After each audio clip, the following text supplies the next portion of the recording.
सही है सब। हेलो फ्रेंड्स, कैसे हैं आप लोग। हम स्पेशल सेशन में आज एक पॉलिटी का टॉपिक कवर करेंगे। देखिए, बहुत से टीचर्स, बहुत से कोचिंग इंस्टीट्यूट वाले ने इस टॉपिक को कवर किया है, लेकिन जो हमारा पॉइंट ऑफ व्यू है इस टॉपिक को कवर करने का एक ही अलग लहजे में है। ठीक है, अलग लहजे में क्यों है? क्योंकि जब कमीशन एग्जाम में अगर सवाल पूछता है तो एक उसका अलग एटीट्यूड होता है कि उसको सवाल को आप as a citizens of the India के रूप में कैसे उसको आप हैंडल करिए। यहाँ पे आप देखेंगे, अभी जो देश में पहली बार मोर देन 100 एमपी निलंबित किया गया, वो एमपी लोकसभा राज्यसभा के दोनों हैं। और ये भी मैं बता दूं कि अब ये 100 का मतलब ये हो गया कि 140-45 के आसपास ये संख्या पहुंच गई है। कहने का ये भी मतलब आ रहा है कि जो अपोजिशन टोटल थी वो कंप्लीटली अब सस्पेंड चल रही है। सस्पेंड का मतलब ये होता है कि कुछ टाइम के लिए, कुछ दिन के लिए, कुछ सप्ताह के लिए या फिर पूरे सेशन के लिए ये हाउस की प्रोसीजिंग में जो है कि भाग नहीं ले पाएंगे। सपोज करिए इस समय विंटर सेशन चला, कोई दिक्कत है क्या? ठीक है, विंटर सेशन चल रहा है, इसमें सस्पेंड कर दिया गया है इन लोगों को, तो पूरे सेशन में ये भाग नहीं ले रहे। तो सवाल कई उठते हैं। सवाल एक नहीं है कि इनको सस्पेंड किया गया तो क्यों किया गया। सस्पेंड अगर होते हैं तो उसके पीछे रीजन क्या होता है, किसके पास पावर होती है। आज ये डेमोक्रेटिक रिपब्लिक ऑफ इंडिया के रूप में है, तो इसमें अपोजिशन को इतना ह्यूमिलिएट करना या इस तरह से हाउस से निकाल देना, और उस समय निकाल करके देश की सबसे महत्वपूर्ण जो कानून बने हैं उनका क्या अस्तित्व है। क्या कुछ लोग बस ये डिसाइड करेंगे कि नहीं, जो कि बस ये कानून जो कि बन जाना चाहिए। सपोज करिए कि मुझे याद है, यहाँ पे हेडिंग देख लिया, मुझे याद है अटल बिहारी वाजपेयी का, वो अपोजिशन में बैठे होते हैं, बहुत कम संख्या होती है इनकी। अटल बिहारी वाजपेयी का मतलब बीजेपी। ये मुझे लगता है कि 2000 के आसपास की है, हालांकि 2000-2004 के बीच में तो उनकी सरकार रही है, लेकिन उसी के 10-5 साल आगे पीछे की एक मैं स्पीच कहीं सुन रहा था। तो उसमें क्या होता है, उनको वो अपोजिशन में होते हैं। ठीक है, अपोजिशन में मतलब विपक्ष में होते हैं सरकार, और सरकार में नहीं होते हैं, गवर्नमेंट में, या फिर जो है कि सत्ताधारी पार्टी। ठीक है, सत्ताधारी धारी में नहीं होते हैं। तो अब वो क्या कहते हैं, एक बड़ी अच्छी उनका स्टेटमेंट है, हम भी जो है कि देश के लोगों को रिप्रेजेंट कर रहे हैं। जैसे अभी क्या है, जैसे मान लीजिए बीजेपी है, बीजेपी, फिर उसके बाद इंडियन नेशनल कांग्रेस है। हालांकि थोड़ा सा पॉलिटिकल आपको लगेगा, बट आप न्यूट्रल, अपने माइंड को ओपन करके कुछ समय के लिए न्यूट्रल रहिए जब तक मैं कंक्लूजन पे नहीं पहुंचता हूं।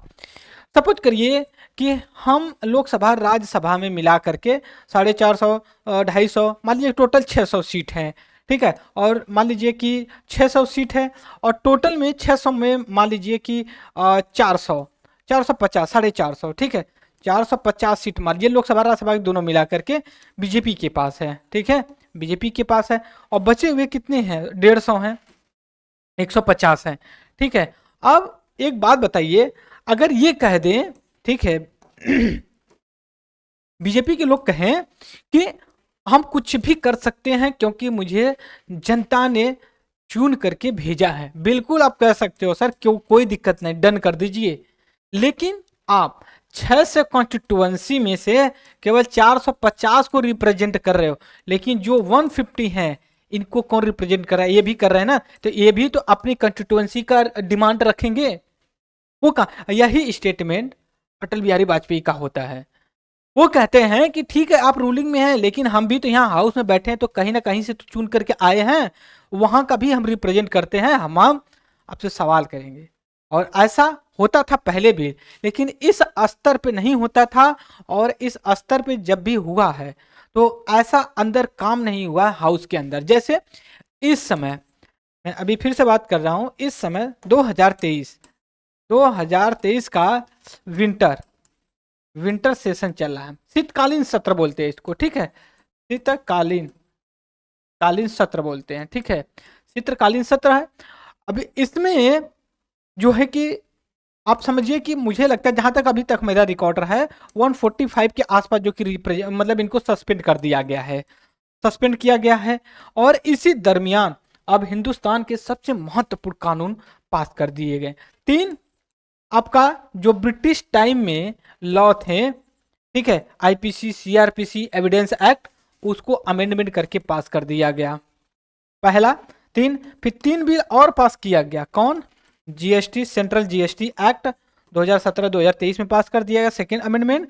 फिर इसके बाद आपका ट्रिब्यूनल एक्ट पास कर दिया गया, प्रोविजनल टैक्स को जो कि 3, फिर यहाँ से फाइनेंस मिनिस्ट्री ने पास कर दी। एक क्रिमिनल प्रोसीजिंग का होम मिनिस्ट्री ने पास कर दिया, इसके का। फिर इसी दरमियान टेलीकॉम बिल को भी पास कर दिया गया। तो समझ सकते हो इतने इंपॉर्टेंट महत्वपूर्ण बिल पास किए जा रहे हैं बिना अपोजिशन के प्रेजेंस में। तो आप समझ सकते हो कि कैसा कानून बनेगा। और तो क्या ये उन्हीं जगह अप्लाई होगा जो एमपी वहां बैठे थे, बस उन्हीं के कंस्टिट्यूएंसी में जो कि अप्लाई होगा ये लॉ? ऐसा तो नहीं है। तो उन पे भी अप्लाई होगा ना, उन कंस्टिट्यूएंसी में, उनकी जो कि संसदीय क्षेत्र में भी अप्लाई होगा जहां से वो चुन करके आए हैं, जिनको आप सस्पेंड करके बाहर कर दिए हो। सपोज करिए, मैं एग्जांपल ले रहा हूं आपसे, मान लिया हालांकि राहुल गांधी नहीं सस्पेंड किए गए हैं, तो वायनाड से आते हैं और राहुल गांधी को जो है कि सस्पेंड मान कर दिया गया। अब कोई ये 3 क्रिमिनल बिल जो है आईपीसी, सीआरपीसी, एविडेंस एक्ट पास कर दिया गया। तो ऐसा तो नहीं है ना कि बस नरेंद्र मोदी के वाराणसी कंस्टिट्यूएंसी में ही जो कि अप्लाई होगा, वायनाड में नहीं होगा। तो अगर लॉ सेंट्रल गवर्नमेंट ने पास किया तो पूरे भारत में लागू होगा, ऐसा नहीं कि कुछ एरिया छूट जाएगी। तो इस वजह से अब अलर्ट होइएगा। अब इस वजह से यह इंपॉर्टेंट हो जाता है, ठीक है, कि जब कोई इंपॉर्टेंट लॉज अगर पास होते हैं तो उसमें रूलिंग पार्टी प्लस अपोजिशन का प्रेजेंट होना बहुत जरूरी है इन डेमोक्रेसी में इंपॉर्टेंट होता है। बात समझिए। हालांकि जो भी आर्टिकल आए हैं अभी तक ये इस तरह से कंसेप्चुअलाइज नहीं करके बात की है, हम अलग आगे चल करके बात करेंगे कि क्या आधार किस वो चल रहा है। बस हम आपको लॉजिक समझा रहे हैं अभी, ठीक है। लॉजिक ये समझा रहे हैं कि अपोजिशन का इंपॉर्टेंस और रूलिंग पार्टी जो है लॉ तब पास करे जब सारे जितने भी सभी जो अपोजिशन के मेंबर हाउस में से सस्पेंड करके निकाल दिए गए हैं। और उस समय जब कानून बनेगा तो आप समझ सकते हो कि किस हिसाब का कानून होगा। तो इस वजह से ना देखिए, जो डेमोक्रेसी होती है इंडिया की, कहीं ना कहीं वाइब्रेंट टाइप की जो है वो और जो है कि कमजोर तरीके की बन जाएगी। तो अब यहां पे जो कई सवाल पूछते हैं, अपोजिशन का रोल डेमोक्रेसी में कितना है, ठीक है, role of opposition in democracy में कहते हैं चाइना भी कहता है, हम डेमोक्रेटिक हैं, भारत मानता नहीं कि भैया कोई जो डेमोक्रेसी जो फार्मूला है, बेस है, आधार है, वो तो फॉलो नहीं करते। तो चाइना वाले लोग कहते हैं क्या है, कहते हैं मल्टी पॉलिटिकल पार्टी, मतलब एक से ज्यादा पॉलिटिकल पार्टी होनी चाहिए। पहला क्राइटेरिया, क्योंकि अगर इंडिया में देखेंगे एक नहीं मुझे लगता है सैकड़ों होंगी, रीजनल, नेशनल 7-8 हैं। फिर उसके बाद ऐसे बहुत सी ऐसे भी हैं जो इलेक्शन कमीशन ऑफ इंडिया के पास रजिस्टर्ड ही नहीं, फिर भी वो चुनाव लड़ते हैं, ऐसा तो प्रोविजन है। बहुत से ऐसे भी लोग कोई पॉलिटिकल पार्टी में न तो शामिल है और न ही उनका कोई पॉलिटिकल पार्टी है, फिर भी जो कि वो चुनाव लड़ते हैं निर्दलीय, इंडिपेंडेंट। जैसे योगेंद्र यादव और प्रशांत भूषण को देखिए, उनकी भी एक पॉलिटिकल पार्टी है, ठीक है। राजपाल यादव, उनकी भी एक पॉलिटिकल पार्टी, जानते हैं आप? नहीं जानते हैं, लेकिन है ना पॉलिटिकल पार्टी। तो देखिए वो अलग बात है कि पॉलिटिकल पार्टी बनाई क्यों जाती है इतनी, जब उनका चुनाव ही नहीं जीतना है, तो वो एक अलग क्राइटेरिया है। तो आप देखिए पहला चीज तो ये हो गया कि मल्टी पॉलिटिकल पार्टी होनी चाहिए, एक से ज्यादा पॉलिटिकल। दूसरी, आप एक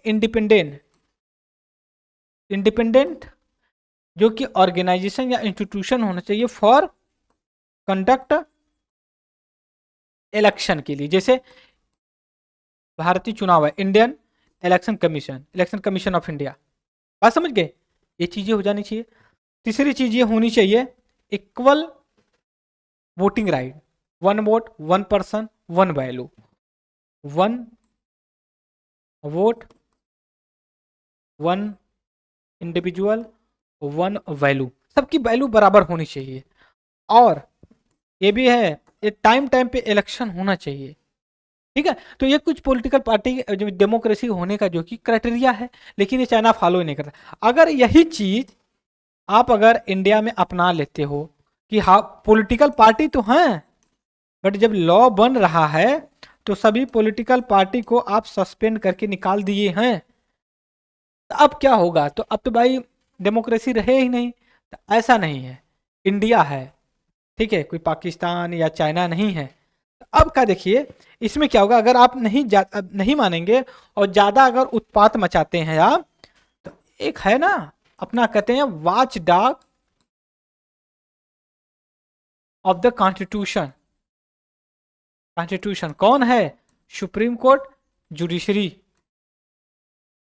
जुडिशरी हम कहते हैं ना डेमोक्रेसी की जो पिलर है, हालांकि इस समय मीडिया का बड़ा क्रिटिसिज्म है, गोदी मीडिया के नाम से लोग जानते हैं, नहीं, लेकिन यहाँ पे जो डेमोक्रेसी है, डेमोक्रेसी की बात करें India, pillar of the democracy, pillar of democracy in India, लोकतंत्र का स्तंभ, हिंदी में भी लिख देता हूं, लोकतंत्र का स्तंभ, स्तंभ के बारे में बात कर रहे हैं, तो लोकतंत्र का स्तंभ के बारे में आइडेंटिफाई कर लीजिए। जुडिशरी, जुडिशरी पहली चीज, लेजिस्लेशन, एग्जीक्यूटिव, और इन्हीं सब के बीच में एक चीज और होती है जो आज जो कि दिखाई नहीं, जिसको कहते हैं मीडिया। ठीक है, पत्रकारिता, पत्रकारिता नहीं दिखा, देखिए कितने बड़े बड़े कांड हो जा रहे हैं, बस थोड़ा सा न्यूज में आती है, ज्यादा कुछ है नहीं, तो थोड़ा सा इस पे सवाल उठ रहा है, मीडिया वालों को सोचना चाहिए। तो इस वजह से लोकतंत्र में, स्पेशली इंडिया में, अपोजिशन का होना बड़ा जरूरी है। इसके बाद अगर role parliamentary form of government, India में क्या है? पार्लियामेंट्री फॉर्म ऑफ गवर्नमेंट है, ठीक है, तो उसमें भी इंपॉर्टेंट होना चाहिए। अपोजिशन के बारे में what you know about the opposition, ठीक है। दूसरी चीज, अपोजिशन, अगर हम बात करें यहाँ पे लेकर के जो क्वेश्चन अपोजिशन इन इंडिया, ठीक है, जनरली देखिए कुछ ऐसा देखने को मिलता है, जैसे मान लीजिए कि इलेक्शन होते हैं, मान लीजिए कि अब 500 सीट है, 500 में जो 251 पा गए, ठीक है, वो रूल करेंगे, और जो 249 पाए हैं वो अपोजिशन, मतलब मिनोरिटी में जो है उनकी बात कर रहे हैं, ठीक है। और अपोजिशन का स्ट्रांग होना डेमोक्रेसी के लिए एक अच्छा सिम्टम्स है। एक चीज कहा जाता है कि कुल एलाई गवर्नमेंट में जब गठबंधन की सरकार होती है ना, उसमें ज़्यादा अच्छा रहता है जनता के लिए। लेकिन ये भी कहा जाता है कि मेजोरिटी में सरकार हो तो रूल अच्छी बनाती है। लेकिन मुझे ये बात बताइए, 2 बार इलेक्शन हो चुका, 14 और 19, कंप्लीट मेजोरिटी से सरकार बनी, ऐसे कौन सी चीज हुए जो है कि वो छोड़ करके कि 370 जम्मू कश्मीर, ये राम मंदिर, ये सब छोड़ करके धर्म और का छोड़िए, वो हुआ अच्छा हुआ, बुरा नहीं हुआ। लेकिन मैं आपको बताऊं, आप हमें अगर सवाल करेंगे, मैं आपको सवाल का जवाब दूंगा।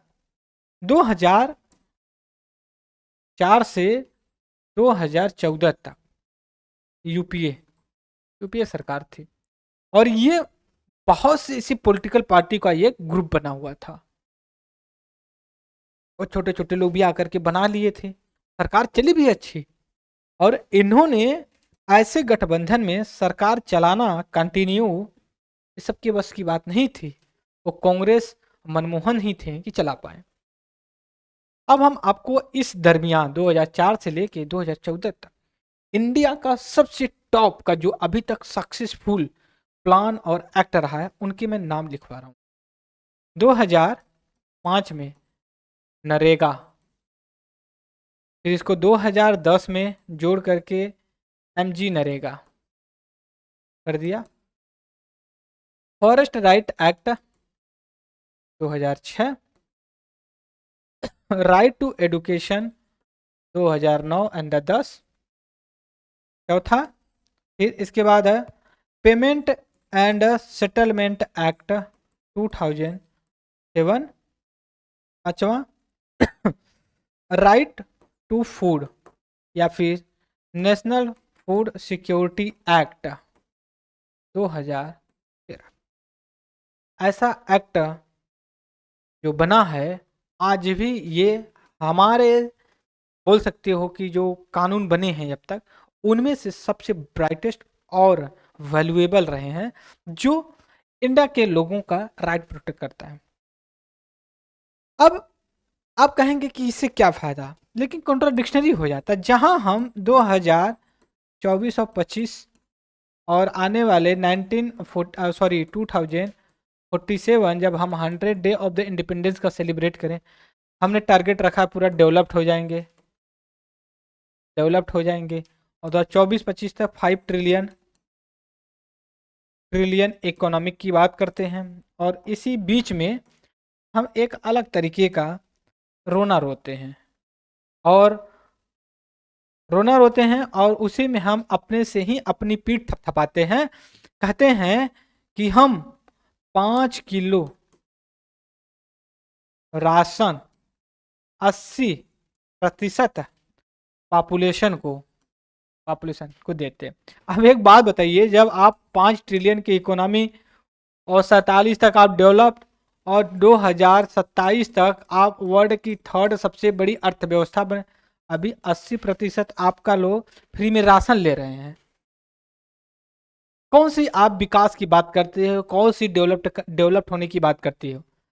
चाइना को ले लीजिए, कंपैरेटिव बता रहे हैं, अभी थोड़ा सा मैं डाइवर्ट हो रहा हूं। चाइना को ले लीजिए, 2nd वर्ल्ड इकोनॉमी है, फिर भी ये कहता है कि नहीं, मैं डेवलप्ड नहीं हूं, मैं डेवलपिंग ही हूं, विकासशील ही हूं। क्यों? कि जिस दिन ये कह दिया कि मैं डेवलप्ड हूं, अब समझिए इसको जो इंटरनेशनल लेवल पे बेनिफिट मिल रहा है ना डेवलपिंग होने का, वो सब बंद कर देंगे। चाइना से कोई कहता है कि नहीं, आप जो क्लाइमेट से चेंज से लड़ने के लिए पैसा दीजिए? कोई नहीं कहता। क्यों? क्योंकि वो अभी डेवलपिंग में ही अपने आप को रखा है। क्यों अमेरिका को लोग कहते हैं भैया कि दीजिए? क्यों ब्रिटेन से कहते हैं कि नहीं दीजिए? ब्रिटेन तो बहुत कम है ना चाइना की इकोनॉमिक से। तो ये चीजें हो गई, ये कॉन्ट्राडिक्शनरी। लेकिन हम कहाँ पे बात कर रहे हैं, हम चल के हम बात कर रहे हैं कि जो मोर देन 100 MPs को सस्पेंड कर दिया गया है 2023 के विंटर सेशन में, शीतकालीन सत्र में। तो इसमें अपोजिशन का रोल इम्पोर्टेंट एंड अदर चीज कितनी इंपॉर्टेंट महत्वपूर्ण जगह रखती हैं इन द डेमोक्रेसी में। बात समझ गए? अब इसी के बाद डिबेट इन द पार्लियामेंट। अब एक चीज और, मैं पीडी आचार्याचार्य सर का मैंने इंटरव्यू पढ़ा था कि जब आप parliamentary form of government parliamentary form of government होती है, तो इसमें अपोजिशन एंड द रूलिंग दोनों होती हैं। तो अपोजिशन को चलाने के लिए रिस्पॉन्सिबिलिटी सरकार की होती है, सरकार की जो रूल करते हैं। इस तरह जैसे बीजेपी की, ये भी कि इनसे बात करिए, इनकी डिमांड क्या है, क्यों हल्ला कर रहे हैं भाई, इनको शौक है। तो देखिए ये हल्ला क्यों कर रहे हैं, और यही से हम लेकर के आपके साथ कहाँ पे चल रहे हैं, आपके साथ मैं लेके चल रहा हूं। क्यों ये ऐसा होता है हल्ला गुल्ला, इनको सस्पेंड कर दिया जाता है अपोजिशन को। तो देखिए PRS लेजिस्लेशन एक आपका ये प्राइवेट ऑर्गेनाइजेशन है, इसके एक एडिटर हैं, इन्होंने 4 चीज को आइडेंटिफाई किया है कि 4 रीजन है कि ये अपोजिशन हल्ला करती है। जैसे मैं 1-2 बता देता हूं यहां पे। पहली बात, लैक ऑफ टाइम। उन 4 में से एक ये सबसे बड़ा है, लैक ऑफ द टाइम। कुछ पॉलिटिकल टूल भी होता है। हम अब चलते हैं यहीं पे, अब बात करेंगे कि रीजन में क्या मेजर रीजन रहा है कि इनको सस्पेंड किया गया है। एक सेकेंड, थोड़ा सा मैं कलर चेंज कर लेता हूं। ओके, तो ये 4 रीजन को आइडेंटिफाई करते हैं। पहला ये रीजन बताते हैं, lack of time available to the MP for the rising the important matter. समय ही नहीं मिलता है उनको कि वो अपने कंस्टिट्यूंसी, देश का अपनी ओपिनियन किसी चीज पर रख पाए। जब नहीं होता तो भैया एक साथ 10-10 5-5 चिल्लाने लगते हैं। हाँ हो, अब तो वहां पे हाउस में जो कि उनकी कुर्सी टेबल एकदम सीमेंट से जड़ दी गई है। नहीं तो पहले ऐसे तुम लोग कुर्सी में बैठे हो, ये उठा के लोग फेंक देते थे चेयर पर्सन और स्पीकर के ऊपर, प्रिसाइडिंग ऑफिसर के। तो प्रिसाइडिंग ऑफिसर को देखेंगे ना तो 10 फीट ऊपर बैठा होता है कि भाई कुर्सी वहां ना जाए। आप समझिए, वो देख भी नहीं पाते, बस चल रहा है चल रहा है। दूसरा जो बताते हैं अब यहाँ पे, unresponsive attitude of the government, retaliatory posture by the treasury bench. Government response नहीं करती, अपोजिशन की जो सवाल होते हैं ना उस पर कोई जवाब ही नहीं देती। जैसे अभी पार्लियामेंट की सिक्योरिटी के ब्रीच हुआ था, अपोजिशन यही सवाल पूछ रहे थे कि भाई होम मिनिस्टर जवाब दीजिए, क्या कह रहे हो, कैसे हुआ। वो जवाब देने के बजाय बेचारों को सस्पेंड करके बाहर कर दिया गया। तीसरी चीज आप यहाँ पे बात कर रहे हैं, ये deliberate disturb by party for the political and publicity purpose. Political party जो होती है पोजीशन में भी या फिर जो रूलिंग में है, वो अपना पॉलिटिकल बेनिफिट लेने के लिए भी काम करती हैं कि ऐसा हल्ला गुल्ला होता है। अब इसके बाद चौथा है absence of the prompt action against MC disruptor. Against ऐसा है कि लैक ऑफ द कानून का या फिर लॉ का जो उनके अगेंस्ट में कोई काम करा जाए, जो एमपीज एमएलए हल्ला करते हैं। तो आप कहेंगे कि सस्पेंड कर दिया, भाई सस्पेंड कर दिया तो क्या फर्क पड़ता है, चिल्ला रहे थे रूम में, अब जो कि बाहर चिल्लाएंगे कोई दिक्कत नहीं है। उनको तो भाई चिल्लाना आता है, चिल्लाएंगे ही चिल्लाएंगे। तो इस वजह से भी है।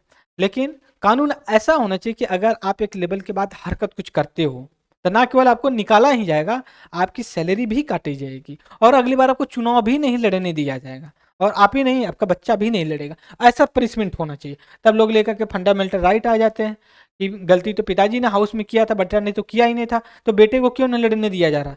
तो बेटे का भी जिम्मेदारी अपने पिताजी को समझाए कि आप कायदे में रहिए। तो ये 4 जो कि इशू को मान करके चलते हैं कि नहीं ऐसा जो कि कोई दिक्कत होता है, पहली चीज।